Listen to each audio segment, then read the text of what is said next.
বিসমিল্লাহির রহমানির রহিম। সেই সূত্রে আমি আপনাদের সামনে কোরআনুল কারীম থেকে ৬,২36টি আয়াতের মধ্য থেকে দুটি আয়াতে কারিমা পাঠ করেছি দ্বিতীয় খুতবার পরে প্রথম দফায় যে আয়াতে কারিমাটি পাঠ করেছি এটি রয়েছে কোরআনুল কারীমের ২১তম পারা ৪২০ নম্বর পৃষ্ঠা ৩৩ নম্বর সূরা ২১ নম্বর আয়াত। আল্লাহ রাব্বুল আলামিন বলছেন, লাকাদ কানা লাকুম ফি রাসূলিল্লাহি উসওয়াতুন হাসানাহ। অর্থাৎ বিশেষ করে যারা পরকালের প্রতি, হিসাব এবং নিকাশের প্রতি বিশ্বাস স্থাপন করেছে, যারা দিবারাত্রি পাঠ করে মালিক ইয়াউমিদ্দিন, আল্লাহ হলেন বিচার দিনের মালিক, যারা পরকালের আস্থা রাখে, ফামান ইয়ামাল মিসকালা যাররাতিন খায়রান ইয়ারা ওয়া মান ইয়ামাল মিসকালা যাররাতিন শাররান ইয়ারা। সূরা আজ-জিলজাল 99 নম্বর সূরা আয়াত 4 এবং 5 এর মধ্যে।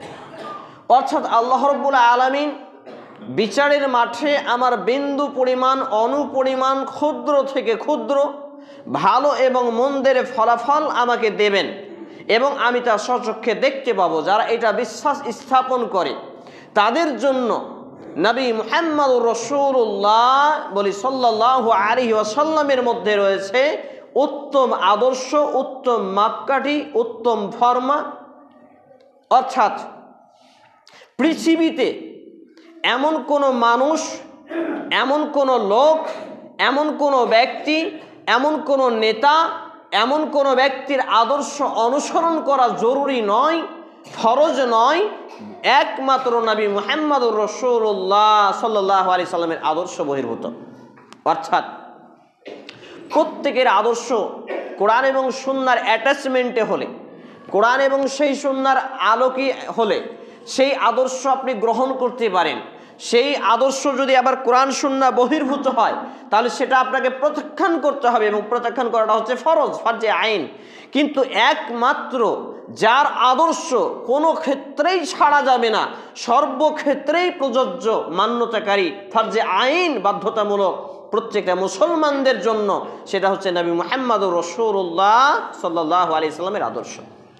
কিন্তু দুর্ভাগ্যজনক ক্রমে আমরা এই কুরআনুল কারীমের বিসমিল্লাহর বাদ থেকে মিনাল জিন্নাতি ওয়ান নাসের সিন পর্যন্ত এই যে আয়াতে কারিমা রয়েছে, এই আয়াতে কারিমাগুলোর শাব্দিক, আবিধানিক, পারিভাষিক কোনো অর্থ না জানার ফলে কোথায় আল্লাহ সুবহানাহু ওয়া তাআলা আদেশ করলেন, কি আদেশ করলেন, কোথায় নিষেধ করলেন, কেন নিষেধ করলেন, কোনটা হালাল, কোনটা হারাম, কোনটা জায়েজ, কোনটা না জায়েজ, কোনটা সুন্নাহ, কোনটা বিদআত, এর বেসিক্যালি ইলম না থাকার ফলে আমরা এইগুলোকে তালে মিলিয়ে গলিয়ে জগা খিচুড়ি বানিয়ে ফেলেছি। এটি লজ্জার এবং অত্যন্ত দুর্ভাগ্যের একটি বিষয়।